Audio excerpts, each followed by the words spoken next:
Les damos la bienvenida a un nuevo encuentro en el ciclo de conferencias internacionales Las colecciones bibliográficas especiales, diferentes miradas, organizada por la Biblioteca Nacional Mariano Moreno y auspiciado por la Asociación Internacional para la Protección del Patrimonio Cultural, ASIMPAC. En esta oportunidad agradecemos la presencia del doctor Antonio Carpallo Bautista.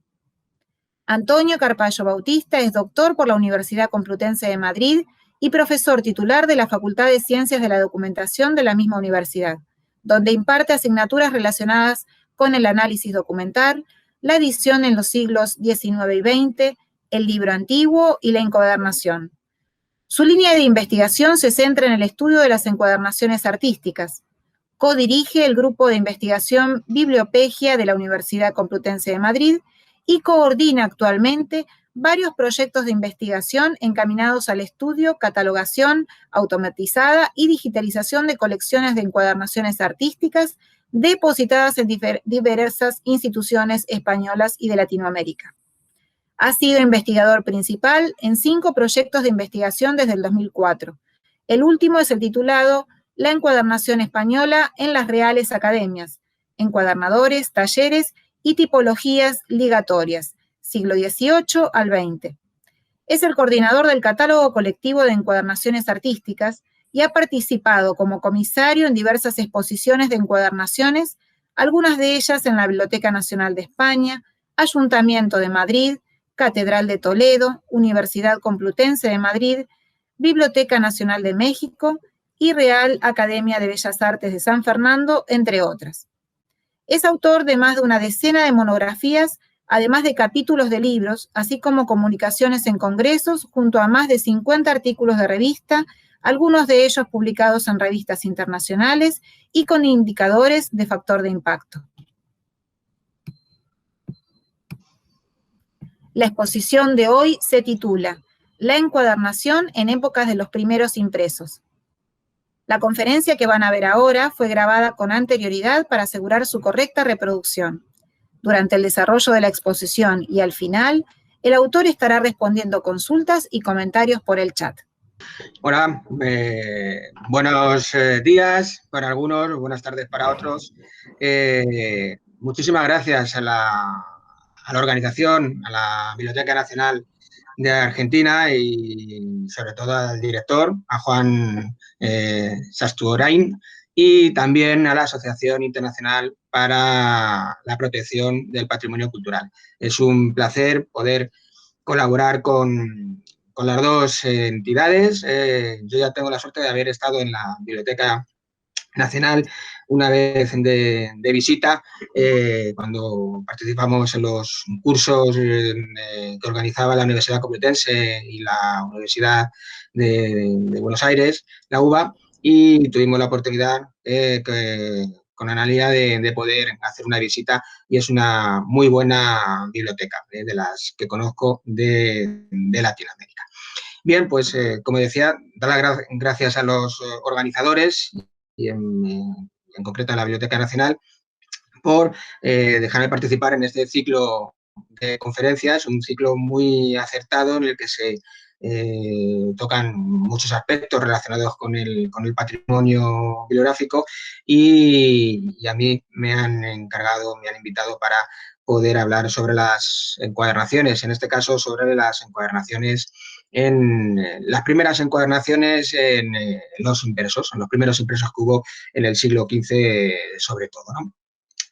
Bien, para comenzar, indicar que vamos a tener un periodo muy corto de tiempo, un periodo de tiempo en el que vamos a estudiar 50 años escasos, en el que vamos a ver encuadernaciones diferentes. Vamos a ir viendo encuadernaciones realizadas de diferentes formas, con diferentes técnicas, aunque también hay que decir que no hay una relación entre la encuadernación de un incunable y la de un manuscrito. No tiene nada que ver. El contenido con el recubrimiento no va a tener una relación en principio, ¿no? Tampoco hay una relación en los contenidos, ¿no? Para tener un tipo de encuadernación concreta. No vamos a tener encuadernaciones parlantes como teníamos o como vamos a tener ya en el siglo XIX, es decir, que la encuadernación nos va a indicar sobre qué trataba la obra. en este caso no, podemos tener una obra litúrgica con una encuadernación mudéjar y una encuadernación muy similar con una obra literaria, es decir, no vamos a tener, y además manuscrita, no vamos a tener ese tipo de relación.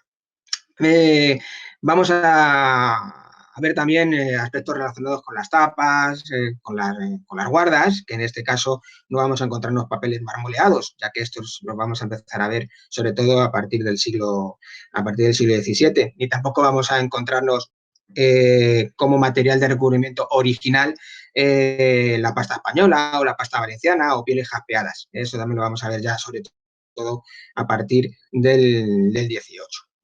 Y también veremos al final un apartado sobre las reencuadernaciones, es decir, encuadernaciones, obras de ese periodo de tiempo que se le recubre con encuadernaciones de otras épocas, sobre todo las del 19 también con encuadernaciones retrospectivas, es decir, encuadernaciones que van a intentar imitar estilos decorativos o modelos artísticos que se daban durante el siglo XV. Bueno, comenzando por los materiales y las técnicas, indicar que el soporte más utilizado para el cuerpo del libro va a ser el papel y también el pergamino, pero también nos vamos a encontrar tapas, que empezamos a encontrar ya tapas que se han hecho con papelón, ya tapa podríamos llamar de cartón, ¿no? De papelón, papeles que se van uniendo unos con otros para crear un soporte más rígido. Además de utilizar también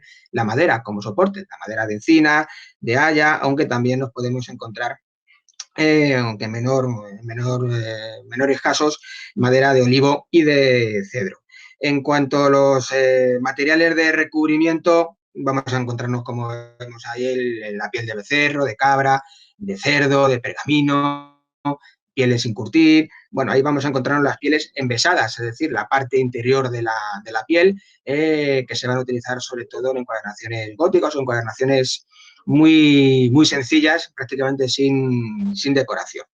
Y también nos vamos a encontrar, desde el punto de vista constructivo, nervios hendidos con piel tratada a la lumbre. ¿Qué van a ser los nervios hendidos? Van a ser esos nervios dobles que vemos ahí en la imagen, con una tira de piel curtida a la lumbre. El alumbre es un curtido mineral que consiste en sumergir la piel a unos 20 o 30 grados de temperatura sobre sulfuro potásico y nos va a crear una piel muy suave y de color blanco, una piel que se va a utilizar muy manejable, que la utilizaremos sobre todo para los nervios y para el alma de las cabezadas, donde vamos a ir cosiendo los hilos.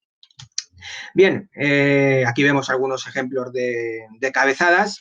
Las cabezadas, que actualmente es un elemento más bien decorativo, no constructivo, y que en esa época sí era un elemento importante dentro de la estructura de la encuadernación, además de las costuras. Hacía que el libro no se deteriorase por la cabeza y el pie. Y hay un mundo muy importante sobre las cabezadas, hay estudios ya realizados sobre ellas y sobre las diferentes cabezadas realizadas en cada época histórica.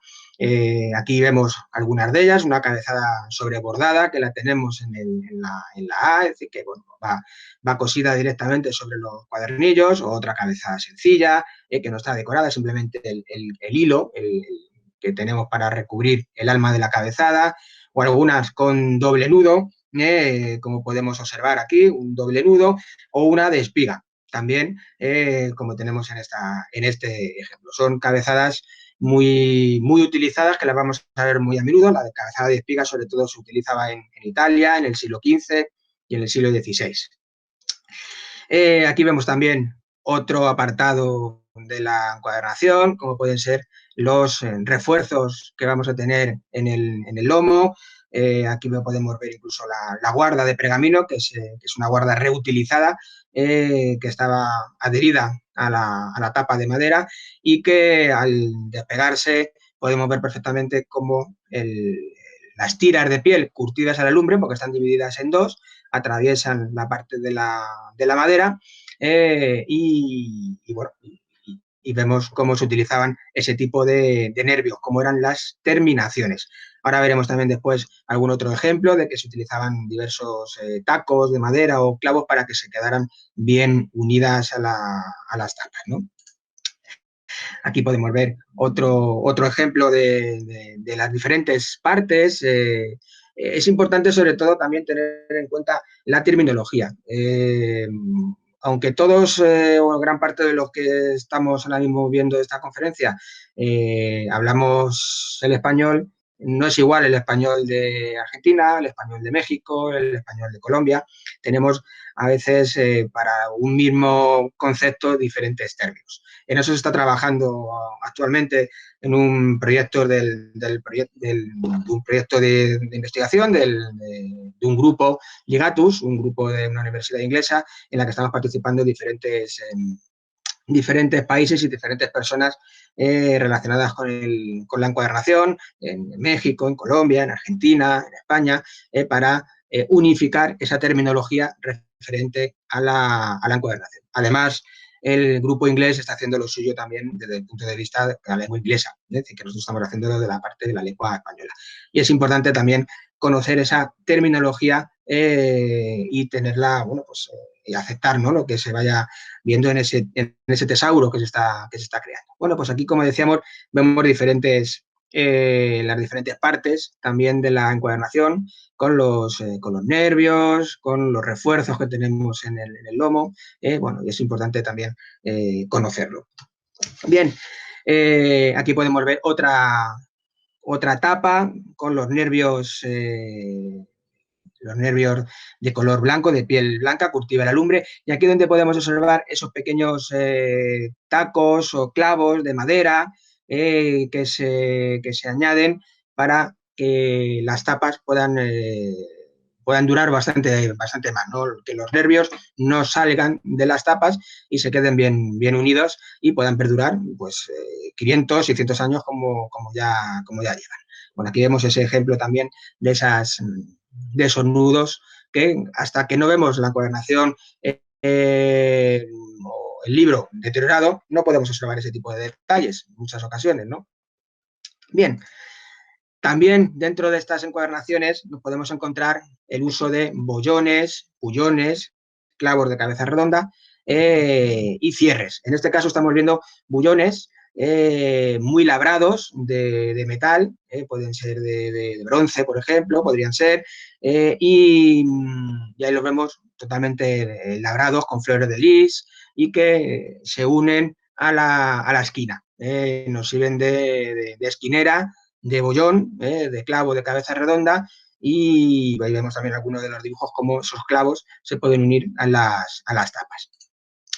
Vemos una encuadernación, un incunable que tenemos en la Biblioteca Nacional de España con esos 5 bollones.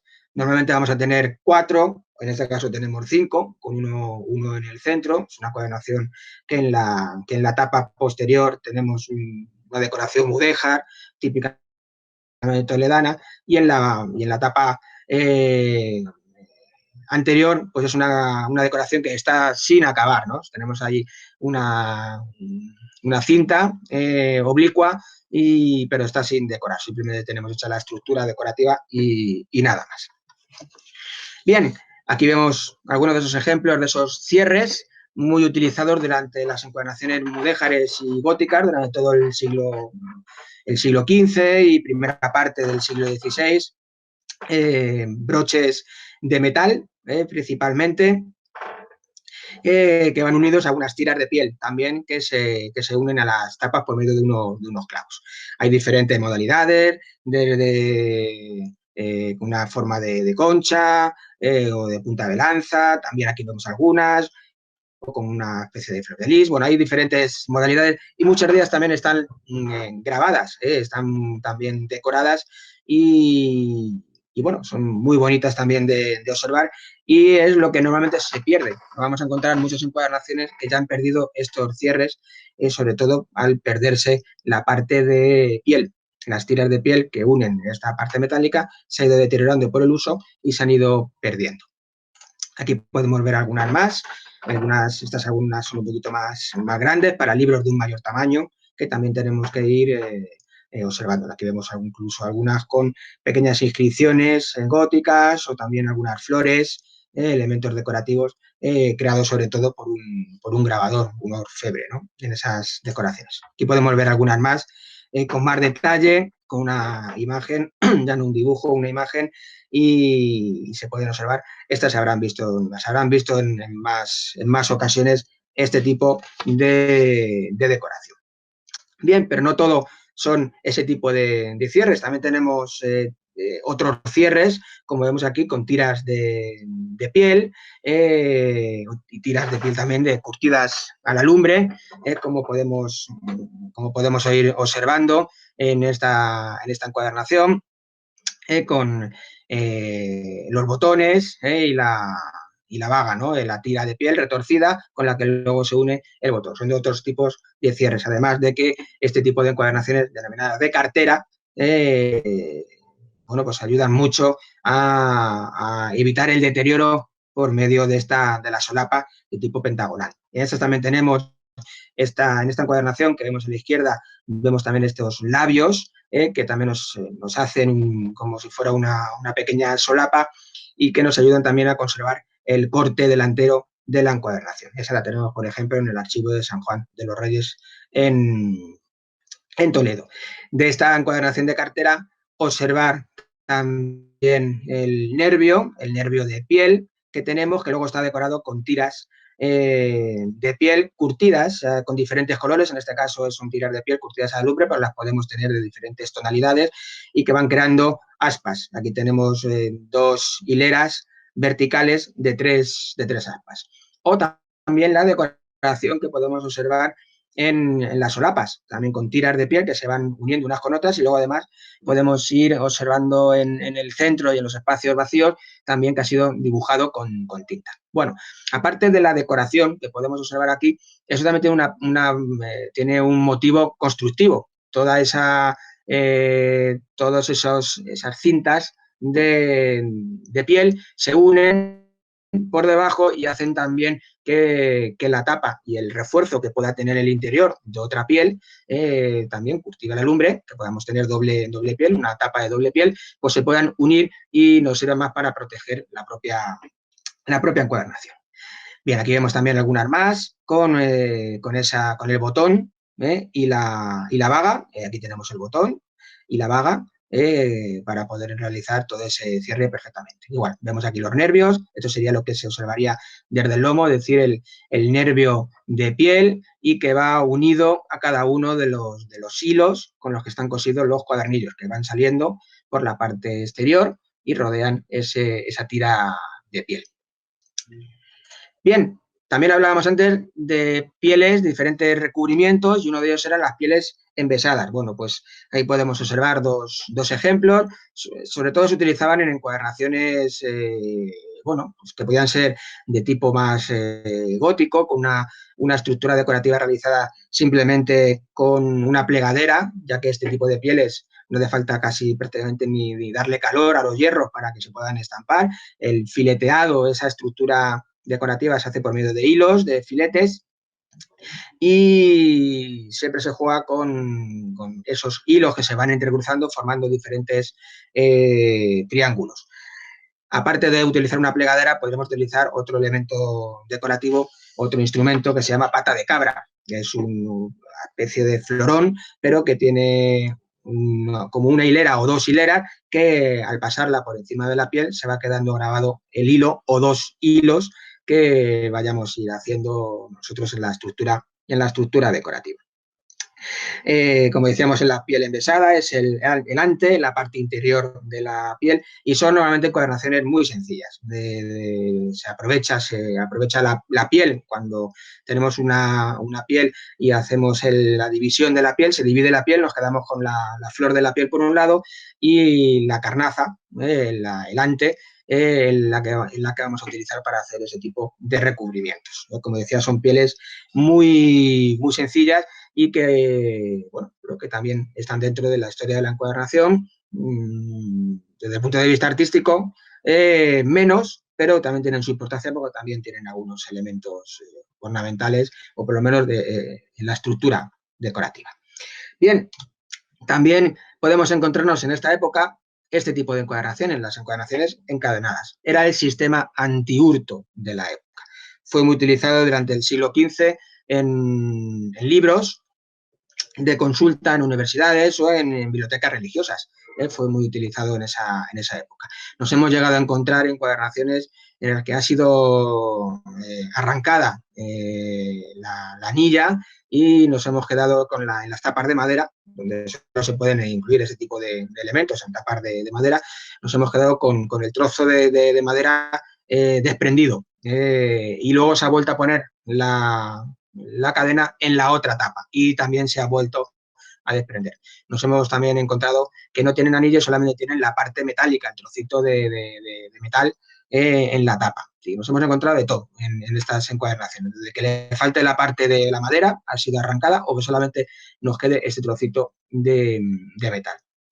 Son encuadernaciones pues, muy curiosas y era el sistema que había antiguamente para evitar los robos. Aquí vemos alguna encuadernación más con esa parte metálica y la anilla que se unía a la cadena. O aquí vemos un plúteo en una biblioteca de Florencia, en la Lorenzana, con este libro unido a la cadena y que los libros van guardados en estos espacios y que, bueno, al sacarlos, pues sabríamos y tenemos ahí la cadena, ¿no? Pero la manera de tener los libros siempre en su sitio y que no se perdiesen. También nos podemos encontrar otro tipo de encuadernaciones, las que denominamos de cintura. Eran libros de pequeño tamaño, libros de horas, de cuentas, de estudio en muchas ocasiones y que iban unidos a la cintura, por medio de ese trozo de piel que vemos aquí. Se unía luego al cinturón que llevaba la persona. Y como decíamos, eran libros de pequeño tamaño y muchas veces los comerciantes llevaban ahí todas sus cuentas o los típicos libros de horas que llevaban en su momento las damas en muchas ocasiones. Ese tipo de encuadernaciones nos los podemos encontrar en pinturas, en óleos de la época o también en esculturas, como podemos ver aquí en estos dos ejemplos de encuadernaciones en la iconografía del siglo XV. Aquí vemos algunas más también. Estas nos las encontramos en el claustro de San Juan de los Reyes en Toledo, en estos monjes que llevan esos libros sujetos ahora mismo en ese momento por la mano, pero son libros que directamente irían atados al cinturón o al cordel que llevan en sus ropas. Bien, otro elemento que es importante tener en cuenta en las encuadernaciones son los cortes, la decoración de los cortes. En muchas ocasiones se pensaba que la decoración de los cortes no era tan importante. Bueno, pues sí, hay diferentes motivos decorativos muy relevantes y también se han hecho ya estudios sobre los cortes. Podemos ver en el primero de todos, en el primer ejemplo, cómo este corte está sin decorar, está limpio, pero sí que podemos ver como diferentes marcas así oblicuas. Eso es por la decoración, al utilizar el cuchillo para poder cortar el hilo. En esta época no había guillotina.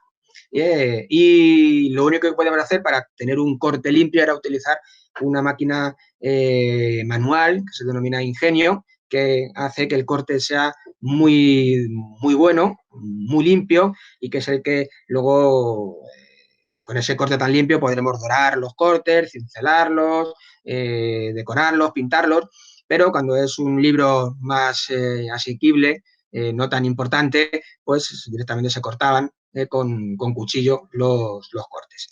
Vemos otro ejemplo donde nos encontramos el corte delantero con inscripciones manuscritas. Normalmente en esa época el título, el autor aparecían en los cortes delanteros, no en el lomo, como nos encontramos hoy en día. O también vemos el ejemplo que tenemos a la izquierda con esa inscripción también en el corte, donde nos indica cuál es el título, el autor. Incluso también se suelen poner, como vemos en la parte superior, la asignatura, el lugar de donde haber colocado la obra en la biblioteca. Podemos tener también cortes algo más decorados. En el ejemplo que tenemos en la parte inferior vemos un corte dorado y cincelado. Se han utilizado pequeños hierros, mudéjares, bastoncillos rectos, que no van gofrados, no van con calor, simplemente van estampados con la propia fuerza del brazo, se estampan en la tapa, en el corte, una vez que han sido dorados. Pero también nos encontramos otro tipo de cortes mucho más decorados. Estos son cortes de libros también del siglo XV, aljamiados, mudéjares, y que están decorados con tintas. Ahí tenemos motivos decorativos que han sido pintados en esos cortes. También en los otros cortes vamos a encontrarnos esa decoración. En estos libros los 3 cortes estaban decorados plenamente. Un aspecto a valorar mucho en estas encuadernaciones de esta época son las encuadernaciones que contienen marcas de propiedad. Va a ser el momento en el que empecemos a ver cómo personajes de la nobleza y de la realeza que tienen un interés cultural y por el libro comienzan a estampar en las tapas de sus encuadernaciones, de los libros que van a tener en sus bibliotecas privadas, bibliotecas que no vamos a pensar que son grandes bibliotecas, son normalmente bibliotecas de no muchos volúmenes, pero van a empezar a añadirle en sus encuadernaciones marcas que indican que son de su propiedad. En este caso tenemos con la técnica del repujado o del relieve un yelmo que aparece en las 3 tapas, pero que vemos algunas diferencias. En la del centro vemos simplemente un yelmo con un círculo lobulado, todo ello también realizado con la técnica, como hemos dicho, del repujado o del relieve, en la que tenemos en la parte derecha, vemos el mismo yelmo repetido 4 veces con el escudo del marqués de Santillana, Íñigo López de Mendoza,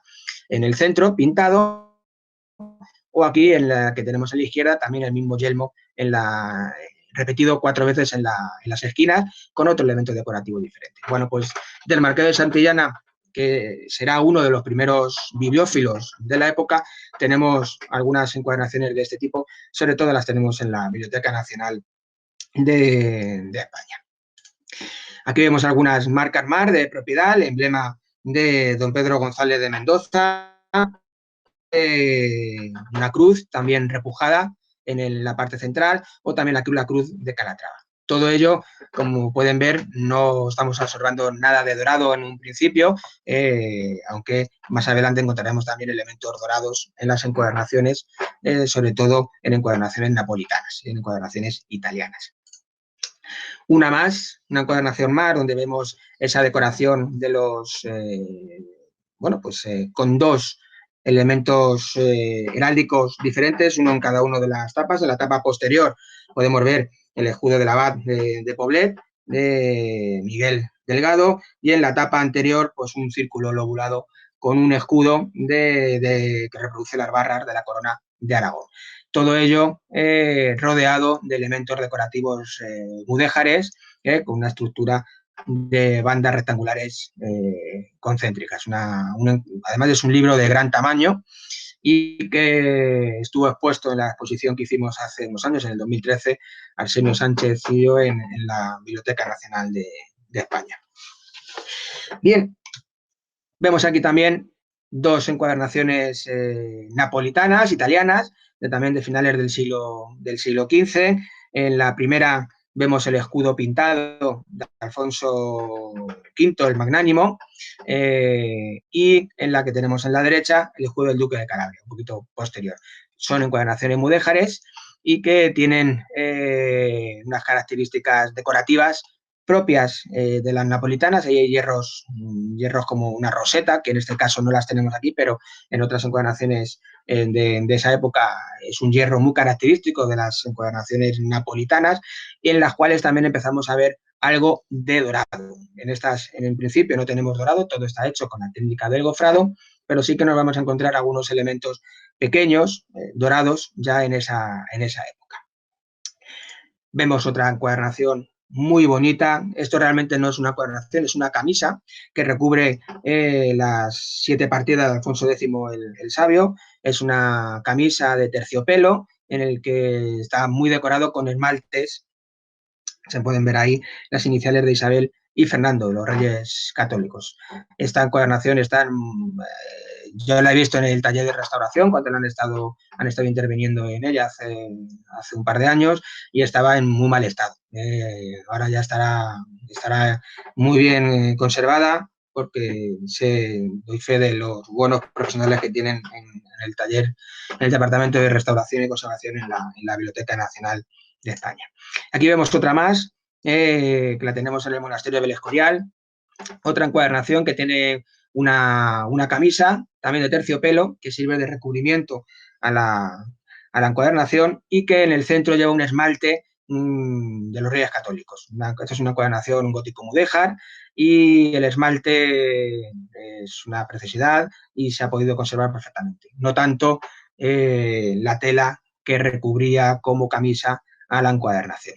Y esta la tenemos, como decimos, en la catedral, en el monasterio del Escorial.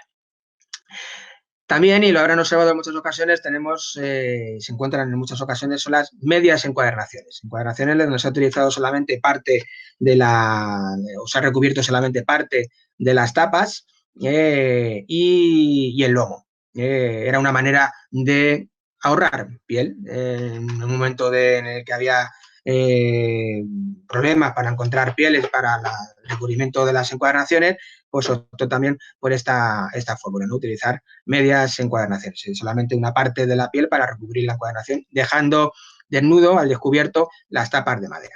Aquí podemos observar perfectamente los agujeros donde estaban incluidas las cadenas que decíamos antes como sistema antihurto. Y también podemos observar el latón o el metal que sirve de protección para separar la parte de la piel y la parte de la madera. Ese latón que estaba unido mediante pequeños clavos que se adherían, se adhieren a las tapas de madera. Aquí podemos ver algunas más con esas tiras de latón, esas láminas de latón y también los cierres que podemos observar ahí, aparte luego de la decoración mudéjar que tenemos en las tapas, en la parte de la piel, que luego hablaremos de esas diferentes tipos o modalidades de decoraciones. Vemos aquí unas de tipo gótico, veremos después las propias mudéjares, vemos pequeños elementos góticos con forma de rombo, con diferentes elementos grabados, estampados en el interior, con formas de triángulos también en el lomo. Son las formas típicas de las encuadernaciones góticas que se van a dar en ese momento. Aquí vemos dos incunables de la Biblioteca Nacional de España. Bueno, y ahora sí pasamos a lo que son las estructuras decorativas de las encuadernaciones. Como decíamos, va a haber dos estilos muy importantes en esa época, uno va a ser el gótico y otro va a ser el mudéjar. Ambos van a convivir, aunque se van a dar en diferentes lugares normales. Las góticas se van a dar sobre todo en Europa, en el centro de Europa, y las mudéjares se van a dar principalmente en la península ibérica. Aunque vamos a ver alguna cosilla también en Nápoles, en Italia, cuando los reyes aragoneses se trasladaron a Nápoles y de allí llevaron encuadernadores catalanes, aragoneses, valencianos a trabajar y llevaron sus propios métodos de trabajo y sus propias estructuras decorativas que luego se trasladaron y se realizaron en la corte napolitana. Bien, como estructura decorativa decimos que el estilo gótico se va a dar, bueno, desde finales del 13, el 14, el 15 y primeros del 16, sobre todo se va a dar en Inglaterra, en Francia, en Bélgica, en Holanda, Alemania, como decíamos, en el centro de Europa. Vamos a encontrarnos elementos decorativos como castillos, águilas, dragones, pequeños florones en el que vamos a encontrar ese tipo de elementos. La técnica de estampación va a ser sobre todo el gofrado, que también se denomina estampación en seco, no confundir con estampación en frío, que sería el estezado, donde la técnica de estampación sería similar, estampando el hierro sobre la piel, pero en el gofrado la piel está algo caliente y en el estezado la piel, el hierro está frío. el hierro en el gofrado estaría caliente o algo caliente, no mucho porque podríamos quemar la piel, y en el estezado estaría frío.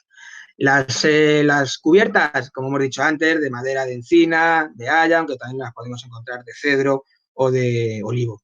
El material de recubrimiento, la piel de becerro, que va a ser la principal. La de cerdo, en la que nos vamos a encontrar, es una piel blanca, también muy clarita. La vamos a encontrar sobre todo en el centro de Europa, en Holanda, en Bélgica, en la parte norte de Francia, en Alemania, y también el material de recubrimiento como el pergamino, que ya hemos visto antes en las encuadernaciones de cartera.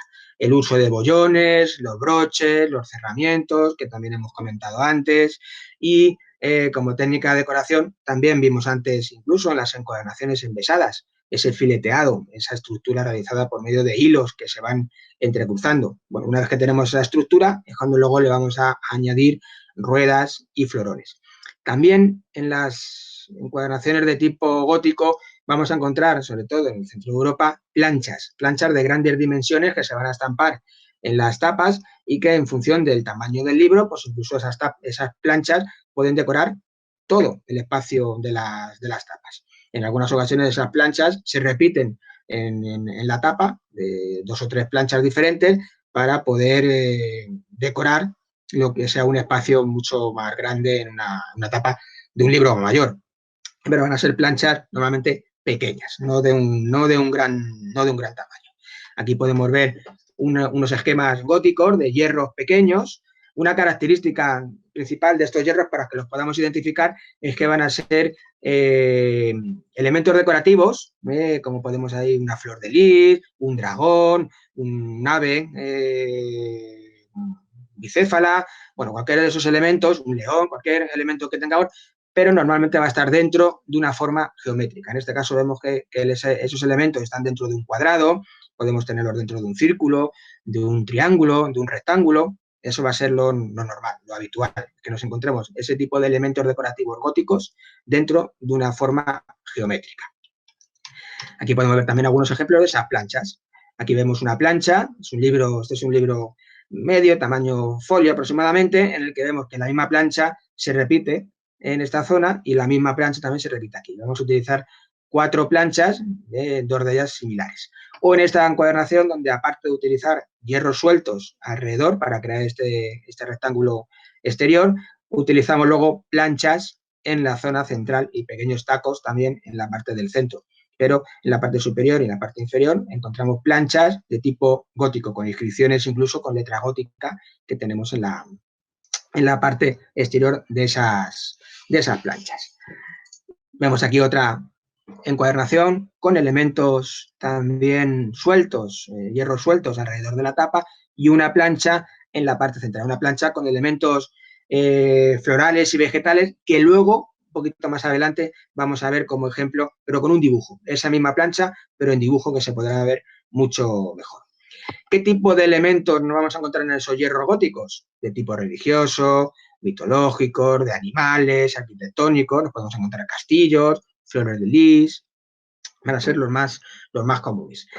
Dijimos antes que el estilo gótico se va a dar también en el mismo momento que el estilo mudéjar. El estilo mudéjar que también se dio de finales del 13 a primeros del 16 y en la península ibérica. Pero va a haber lugares donde convivan esos dos estilos. Y se van a dar encuadernaciones en el que aparezcan elementos góticos y mudéjares, o góticos y renacentistas, si son encuadernaciones ya algo posteriores, ya a finales del 15, primeros del 16. Incluso si son encuadernaciones españolas, podrían ser gótico platerescas, ese elemento, ese estilo decorativo dentro del Renacimiento propio español.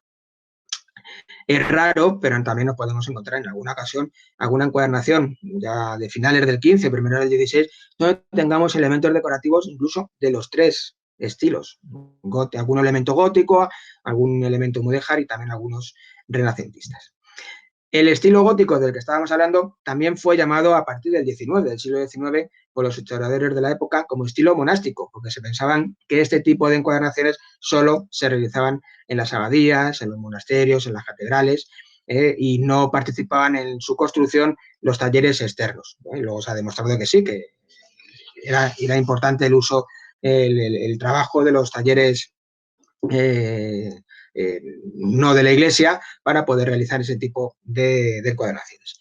Aquí podemos ver algunos de esos hierros, con esa característica de están siempre esos elementos decorativos dentro de alguna forma geométrica, como pueden ver aquí, como si estuvieran en negativo, aquí con un elemento animal, con una flor de lis, bueno, con algunas iniciales incluso, con algunas palmetas. Aquí donde tenemos esta plancha que comunicaba yo antes de elementos vegetales y con esos elementos sueltos, esos hierros sueltos que decoran la encuadernación. Como ejemplo de piel de cerdo, que también comentábamos antes, vemos esta encuadernación, una encuadernación con piel muy clarita, con esos bollones en las esquinas y en la parte central. Es una encuadernación que tiene incluso hasta restos de la cartela, que vemos ahí, restos del adhesivo, pero tienen sus esquineras con esos bollones. Como decía, eran encuadernaciones que se daban mucho en el centro de Europa, en Alemania, Bélgica, Holanda, eran los lugares más comunes.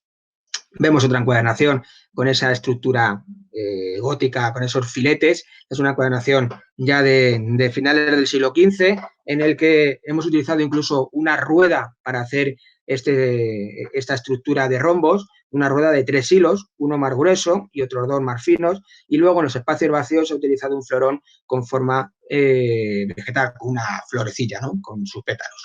Todo ello gofrado. Incluso podemos ver aquí en los restos, en este deterioro que tenemos de la piel, los pequeños restos donde se ven el nervio de piel curtida a la lumbre y con los hilos de la costura. Vemos aquí otras encuadernaciones también góticas, encuadernaciones, una de ellas alemana y la otra holandesa, con hierros sueltos también alrededor de la tapa, que van creando toda esta composición y estos hilos que se van entrecruzando, formando esos espacios, como hemos visto antes, de hierro. Todo ello gofrado. Observamos también esos bollones y esas esquineras muy labradas, como vimos antes, igual que los cierres, son encuadernaciones, podríamos llamar de lujo, que no son tan frecuentes o son frecuentes de ver en exposiciones y en bibliotecas nacionales en muchas ocasiones, y que proceden sobre todo de donaciones de bibliófilos o compras que se han ido realizando. Aquí podemos ver una encuadernación gótico mudéjar. Aquí tenemos elementos góticos, un ciervo, un florón que se va repitiendo por toda la tapa, y luego ya en el centro nos podemos encontrar pequeños hierros mudéjares que se van estampando de forma jaquelada, uno sí, uno no, uno sí, uno no, jaquelada o ajedrezada, que era también como se denominaba en ese momento. El hierro mudéjar prácticamente no se puede observar, pero es una cruceta, es un hierro con forma de cordelillo, de cordel, que tiene esa forma de cruceta. Y esos hierros góticos también alrededor de la tapa.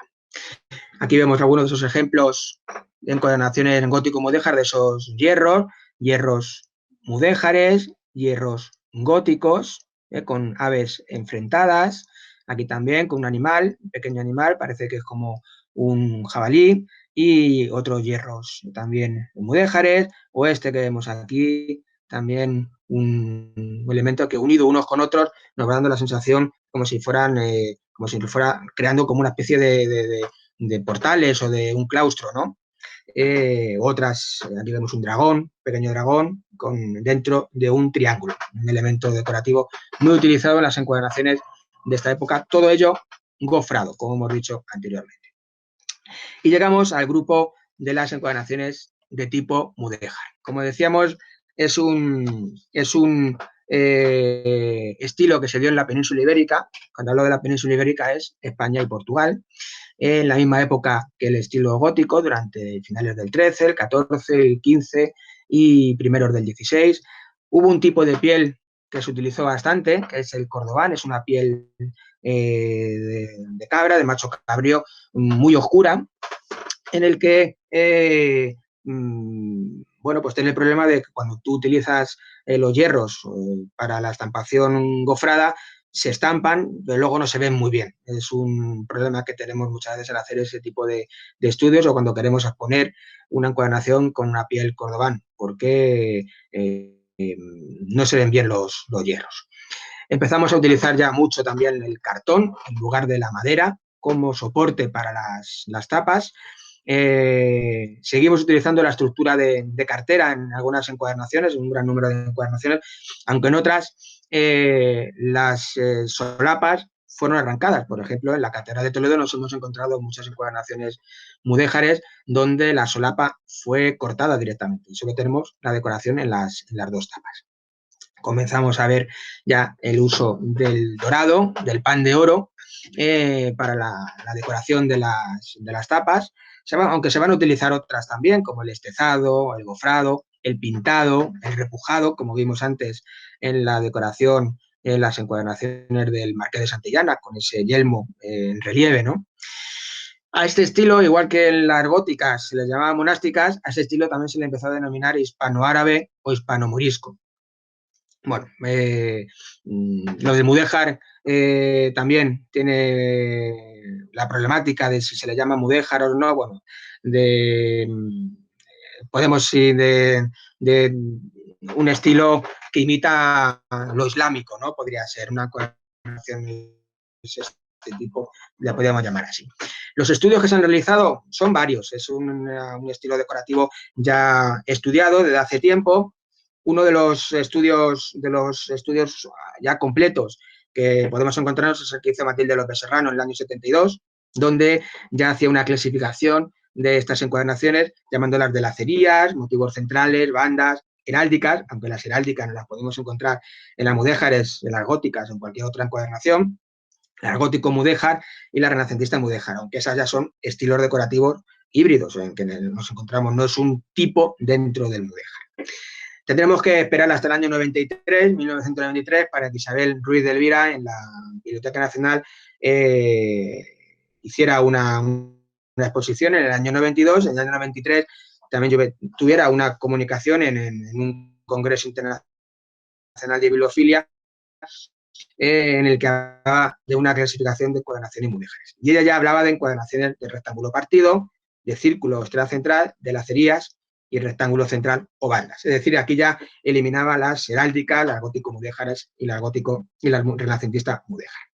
Y ya la última clasificación que hemos hecho es una que se realizó con motivo de la exposición de piel sobre tabla, de la mencionada exposición que hicimos en el año 2013, Arseno Sánchez y yo en la Biblioteca Nacional, y hicimos una revisión de esas clasificaciones y vimos que podemos tener algún otro apartado más, ¿no? Tenemos el de lacerías, bandas rectangulares, oblicuas, que sería un apartado que no teníamos anteriormente, otro con motivos centrales en el que nos encontramos en los círculos o estrellas, y dentro del rectángulo partido sí que también nos podremos encontrar otros dos subtipos, uno con motivo central y otro con pequeños motivos sueltos, ¿no?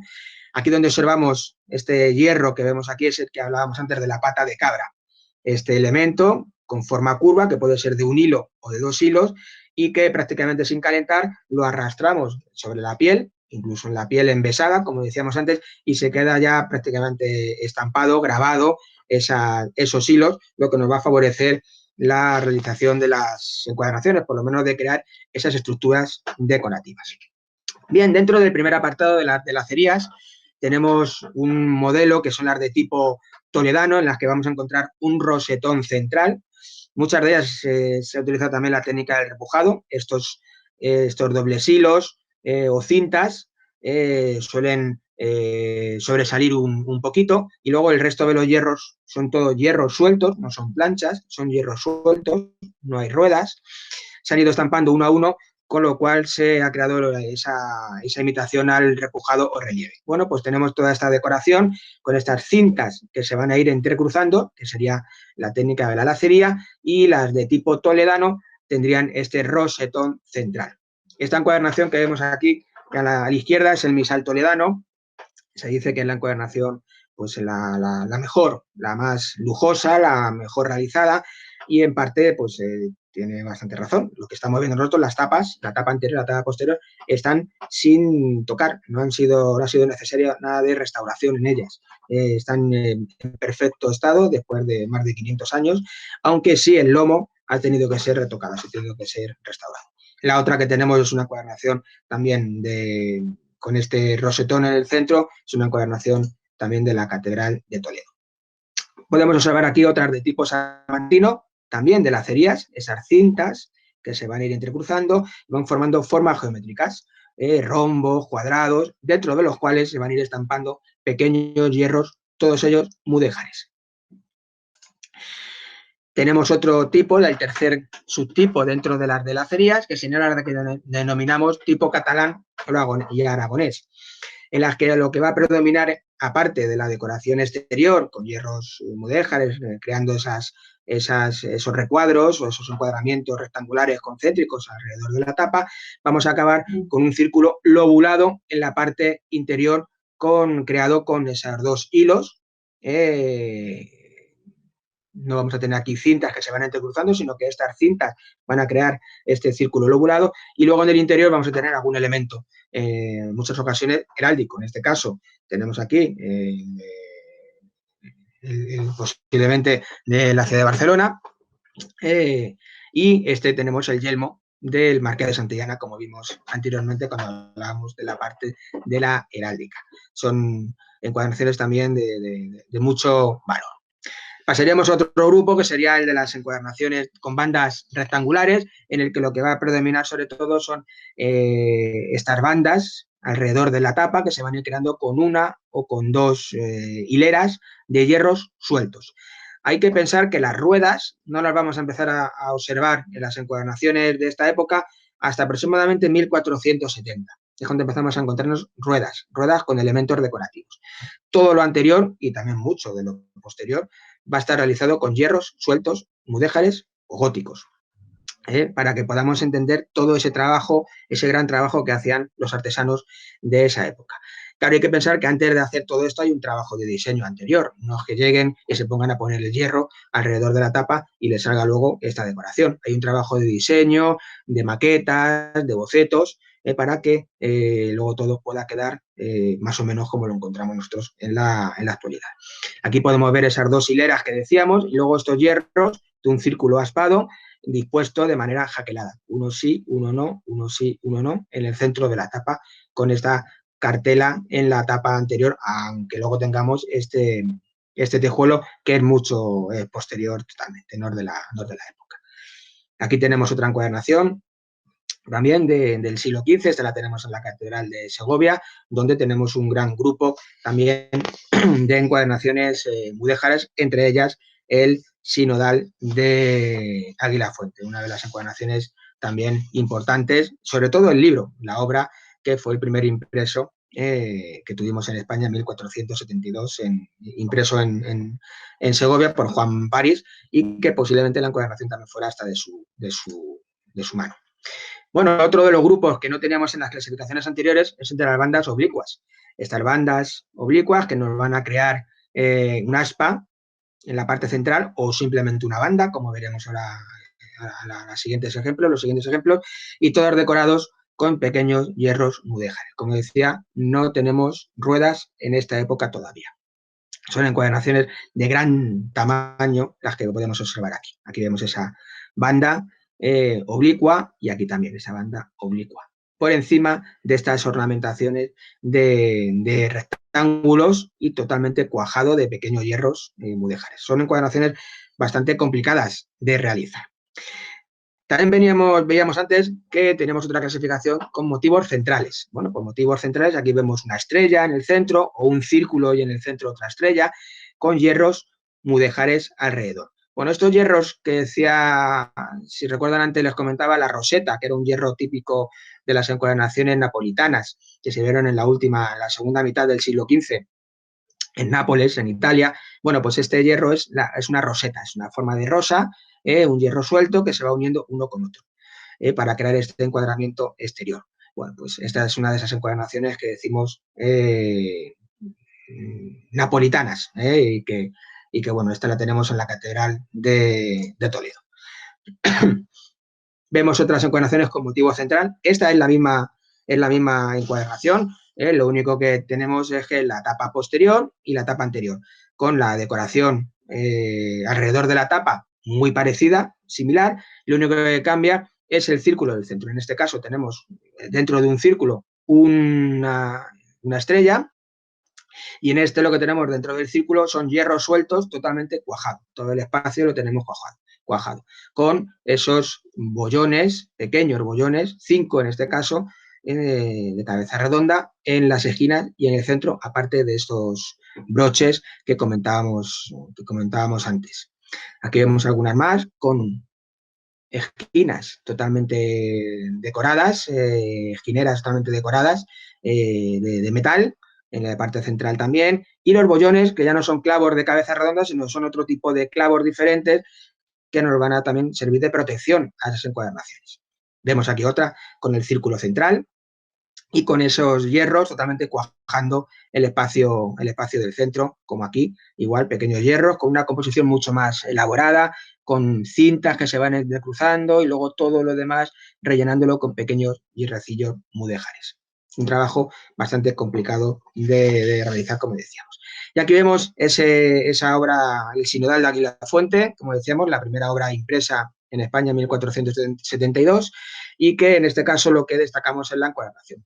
La encuadernación mudéjar con el rectángulo partido, tenemos el rectángulo central partido, y luego dentro de cada una de las particiones motivos sueltos, todos forma jaquelada, uno sí, uno no, uno sí, uno no, y además son diferentes. Aquí tenemos un lazo simple redondeado y aquí tenemos un aspa. Son elementos decorativos diferentes que se han utilizado en las dos tapas.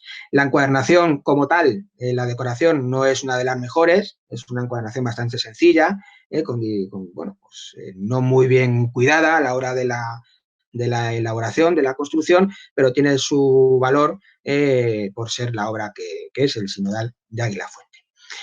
Decíamos del rectángulo partido, en este caso también lo dividimos en dos, con unos hierros sueltos, igual que aquí, también dividimos el rectángulo partido en dos, con hierros sueltos también, pero se puede dividir en 3 los espacios, en 4, luego decorando el espacio interior con diferentes composiciones de pequeños hierros, como podemos ver en esta ocasión, 6 espacios hasta 8. Es el máximo de divisiones que hemos podido encontrar en ese tipo de tipología de las encuadernaciones mudéjares. Y como pueden ver, todo ello está cuajado de pequeños hierros.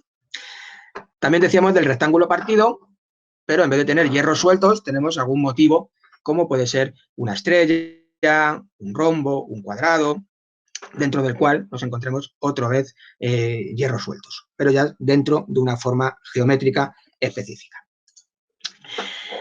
Ya finalizando con esa clasificación de las encuadernaciones mudéjares, dijimos antes que teníamos luego varias variantes, las encuadernaciones gótico-mudéjar o las mudéjar renacentistas, mudéjares platerescas. Bueno, aquí podemos observar una de esas encuadernaciones algo raras de ver, con elementos góticos, mudéjares aquí alrededor, algunos elementos también ya renacentistas, alrededor de la tapa, aunque está un poquito deteriorada. O en esta encuadernación, como podemos ver, elementos mudéjares y también algunos elementos ya renacentistas, como elementos florales o vegetales en el centro de la tapa. Aquí vemos un pequeño resumen de esos hierros mudéjares. Si ven estos que tenemos aquí, que son finalizaciones o terminaciones de las esquinas, estos no son hierros utilizados en el siglo XV. Son hierros que se empezaron a crear a finales del XIX, primeros del XX, para las encuadernaciones neomudéjares. Por eso tenemos estas esquinas que luego se van uniendo con ese tipo de hierro y van creándonos nuestra composición, con hierros sueltos, pero con terminaciones en las esquinas. Repito que estos no son hierros que se dieron en el siglo XV. Los que se dieron en el siglo XV son este tipo de hierros. Y podemos ver aquí algunos siempre con forma de cuerda, con forma de cordel, que le llaman de cordelillo, o de soga también, o sogueados, como especie de una soga. Tiene varias denominaciones. Un grupo de encuadernaciones también muy curioso es este, son las encuadernaciones que tienen como forma de caja. Son muy raras, en la Nacional tenemos alguna de ellas, en la Biblioteca Nacional de España, en el que son encuadernaciones que luego tienen sus solapas en una de las tapas y que nos sirve de caja, como si fuera de estuche. Son encuadernaciones bastante curiosas. Está Esta la tenemos en la Biblioteca Nacional, pero procede de la Catedral de Toledo, igual que el misal toledano, que procedía de la Catedral de Toledo del Fondo Lorenzana. Y ya llegaríamos al último grupo de encuadernaciones para acabar ya la conferencia, que son las encuadernaciones retrospectivas, es decir, encuadernaciones en las que nos vamos a encontrar elementos decorativos similares que van a imitar a los que se vieron en esa época del siglo XV, las encuadernaciones mudéjares, góticas, pero realizadas posteriormente. Aquí vemos una que la realizó José Grimau antes de 1886, una encuadernación mudéjar de bandas con solapa y que tenemos elementos dorados, por ejemplo, ¿no? Ahí nos encontramos ese tipo de elementos. Este personaje, José Grimau, era un encuadernador de origen francés que trabajó en la corte, trabajó en palacio y estaba bastante bien considerado. Aquí vemos otra encuadernación del mismo tipo, ya mucho más posterior, en 1994, también con una pequeña solapa, una de lacerías, como vemos aquí todas las cintas que se van interruzando, de lacerías tipo salmantino, podríamos decir, porque va creando unas formas geométricas, y luego incluso le añade elementos, podrían ser hasta góticos, ¿no? Podemos aquí uno de animales o arquitectónico con un pequeño castillo, ¿no? Es una encuadernación que la tenemos en la imprenta artesanal y fue realizada por José Luis García Rubio, es un encuadernador contemporáneo que trabaja en el Ayuntamiento de Madrid. Vemos también estas encuadernaciones, una de ellas también del año 2001, realizada por Luis Miguel Fernández Legazpi, que también es un encuadernador también contemporáneo, trabaja en la Biblioteca Nacional. Vemos aquí las lacerías, ya con mosaicos. Bueno, estamos observando ya con diferentes tiras de piel de diferentes colores, rojo, azul, verde, todo repleto de pequeños hierros mudéjares. Y podemos observar también esta que tenemos aquí a la derecha, que es otra encuadernación del mismo tipo, también con elementos mudéjares y dorados, unas cintas que se van intercruzando de color verde, de tiras de color verde y la parte interior de color rojo. Esta fue realizada también por encuadernaciones de Menegildo Miralles y el dorado fue realizado por Pierre Guérin. Menegildo Miralles fue uno de los encuadernadores más importantes de finales del siglo XIX de Barcelona, y Pierre Guérin era dentro de su taller de encuadernación industrial y también de la parte de decoración, de la parte de encuadernaciones artísticas, era el encargado del dorado, el encargado de ese tipo de ornamentaciones. Bueno, pues una encuadernación bastante curiosa. Pierre Guérin también es un encuadernador francés que trabajó muchos años con, como decíamos, con Miralles. Otra encuadernación también de ese tipo que imita las retrospectivas, que imitan las encuadernaciones mudéjares antiguas del siglo XV. Tenemos un ejemplo realizado por Antonio Menar, una encuadernación también con hierros sueltos y pequeños motivos dorados, ¿no? Antonio Menar fue un encuadernador pues, muy importante, también de origen francés, de finales del 19 y primeras décadas del 20. Trabajó en el taller de Miguel Ginesta Revuelta, el último ya de la saga de los Revuelta, de Miguel Ginesta Clarós, de Haro y Revuelta, el que era el nieto, y trabajó con él, pero también luego trabajó con otro encuadernador muy importante que fue Victorio Arias. Trabajaron juntos los dos en el taller de Ginesta y luego ya se separaron, se salieron de ese taller, trabajaron juntos durante una temporada, durante unos años, tanto Arias como Menar, luego también se separaron, cada uno ya hizo luego su carrera profesional. Es un encuadernador, Menar, muy importante, ha trabajado para muchas instituciones, para la Biblioteca Nacional, para las Reales Academias. Nos estamos encontrando mucha documentación de facturas en las Reales Academias, la de Historia, la de Bellas Artes, la de la Lengua, en diferentes otras instituciones. Y fue un encuadernador bastante importante de la época. Vemos una encuadernación también, dos encuadernaciones curiosas realizadas por Josefina Díez La Saleta. Esta persona no era una encuadernadora profesional, era amateur, pero que tenía muy buen gusto para las encuadernaciones e imitó una de las del Marqués de Santillana, con ese círculo lobulado y el yelmo en la parte interior. o también está con esta encuadernación que imitaba las de tipo lacerías con el rosetón, en principio imita, como que si quiera imitar a un rosetón en la parte central. Ambas encuadernaciones las tenemos en la Fundación Lázaro Galdiano. Son encuadernaciones también muy importantes. Ya para ir finalizando, vemos otras encuadernaciones de Josep Cambras, un encuadernador catalán contemporáneo, ya jubilado, una encuadernación no mudéjar, con esas bandas rectangulares, con esos hierros sueltos. Aquí sí que podemos observar esos hierros de cierre que comentábamos antes, que no es el mismo hierro que llega hasta el final, sino que son hierros de cierre y que se van a dar en esta época. O una encuadernación ya neorrenacentista, con estas ruedas totalmente renacentistas o neorrenacentistas, incluso con la cara de los personajes, con los medallones en el centro, en ruedas platerescas españolas. Esta la tenemos en un manuscrito del siglo XIX en la Biblioteca Histórica de la Complutense. O, por ejemplo, una encuadernación que hizo Emilio Brugalla, el gran Emilio Brugalla, en el año 51, que está ahora mismo en la Biblioteca de Cataluña y que también es una encuadernación mudéjar de lacerías con elementos dorados también en la parte central.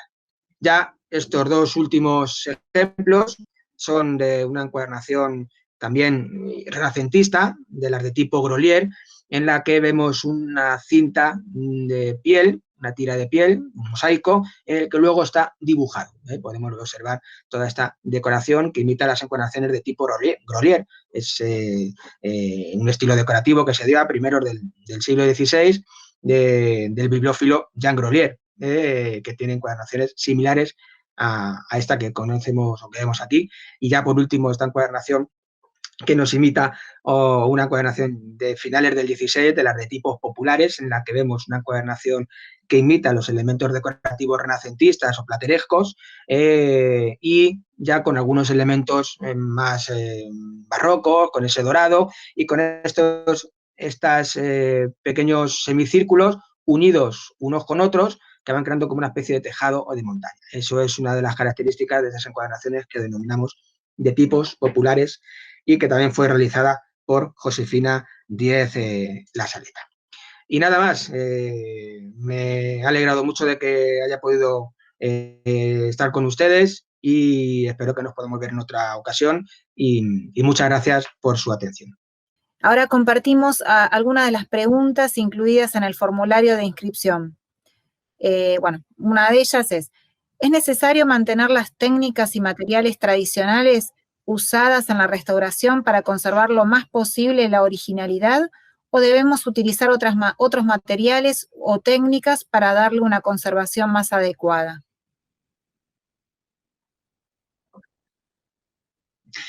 Bien, bueno, pues en la pregunta vemos dos aspectos. Por un lado, las técnicas y los materiales tradicionales usados en la restauración. Bueno, la verdad es que las técnicas de restauración van avanzando, lo que hace que también que la conservación a largo plazo sea mejor. Las antiguas restauraciones que se realizaban no pensaban en una conservación a largo plazo, pensaban en una conservación en ese momento, a corto plazo, no pensaban en si iban a durar mucho tiempo o no.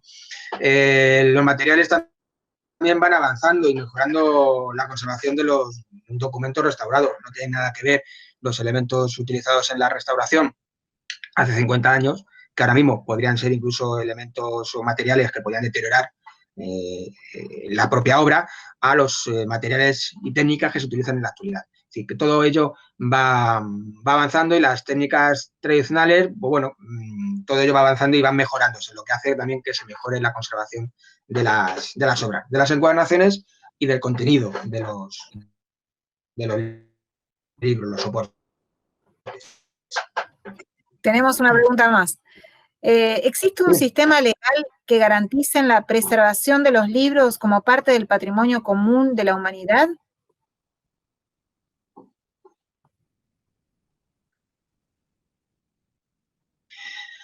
Bueno, no es que haya un sistema legal, lo que hay son fórmulas de proteger los libros de alguna manera. Igual que tenemos monumentos que son patrimonio de la humanidad, lo que le da un paraguas de protección a nivel internacional, pues en los documentos o en el patrimonio bibliográfico, también desde la UNESCO, pues tenemos el registro de la memoria del mundo. Esa es una lista del patrimonio documental aprobada por un comité ratificado por la UNESCO, en el que tenemos desde bibliotecas completas a documentos. Por ejemplo, el Códice Calistino, que está en la Catedral de Santiago, que hace unos años lo robaron y luego se encontró otra vez, bueno, pues ese forma parte de la memoria del mundo. O el Archivo General de Simancas, por ejemplo, que tenemos también en Valladolid, en España. O, por ejemplo, también la Biblioteca Fosiana, que está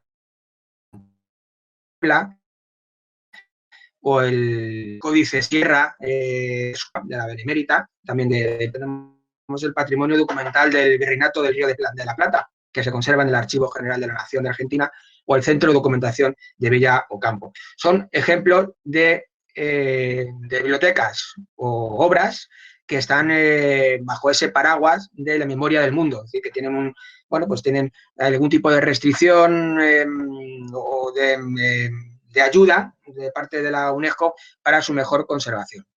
Eso es lo que podemos encontrar, aparte luego de la legislación nacional que impida la venta o salida de la documentación del país, que en muchas ocasiones se han intentado vender obras fuera y se han intentado sacar de las fronteras, y por eso en ocasiones cuando hay exposiciones o cosas de ese tipo, los libros cuando viajan de un sitio a otro, en las aduanas hay que llevar una serie de documentación que justifique por qué va a entrar o salir una obra de cada lugar, ¿no? Pero también tenemos esa legislación nacional que impide que se puedan sacar libros de un lugar a otro.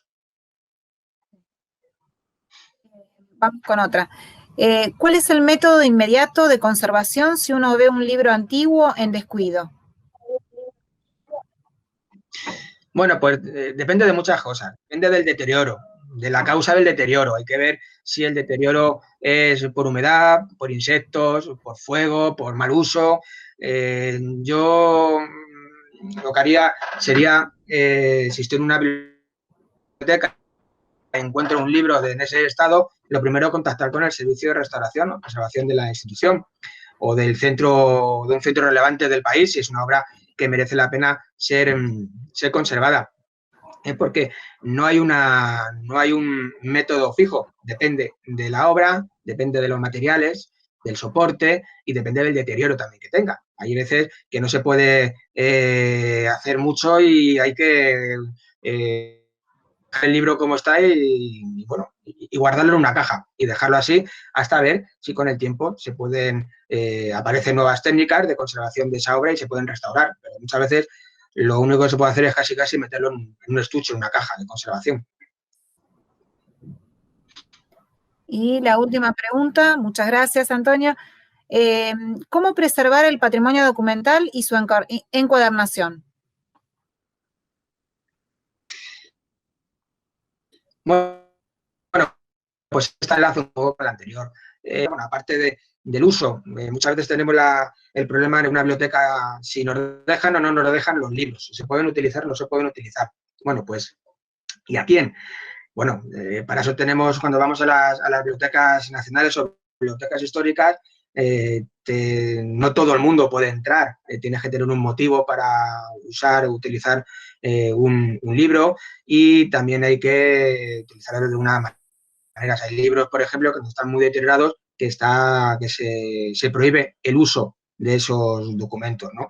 Bueno, una forma de preservar es la digitalización. Muchas veces están digitalizando los libros y ayuda a muchos estudios que se están haciendo sobre ese libro, que en muchos aspectos los puedas ver ya con la copia digitalizada. Hay otros que no, hay otros tipos de cosas de un libro que los tienes que ver in situ, y sobre todo la encuadernación. Hay aspectos de la encuadernación que sí las puedes ver por la parte decorativa de las tapas, pero la parte de una digitalización hay que verla porque tienes que manipular el libro y hay que hacerlo con muchísimo cuidado.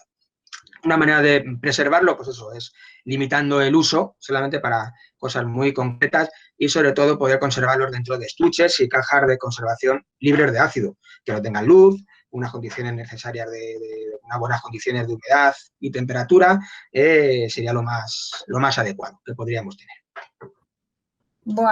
Bueno, Antonio, muchas gracias por estar presente, por responder a las preguntas de de los inscriptos. Y ahora nos vamos a quedar un ratito más.